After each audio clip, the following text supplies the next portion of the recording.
এই দেশ থেকে শুধু আওয়ামী লীগ গিয়েছে, তার সমস্ত অপরাধ রয়ে গেছে। কারণ অপরাধ আওয়ামী লীগ করেনি, অপরাধ করেছে বাংলাদেশি মানুষ।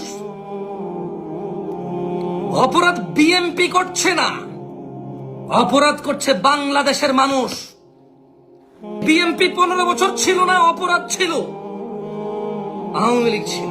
এই আওয়ামী লীগ চলে গিয়েছে, অপরাধ রয়ে গেছে। সবাই বলছে বিএনপি করতেছে, আমি বলছি বিএনপিও করে না, আওয়ামী লীগও করে না, বাংলাদেশের বাংলাদেশিরা করে অপরাধ।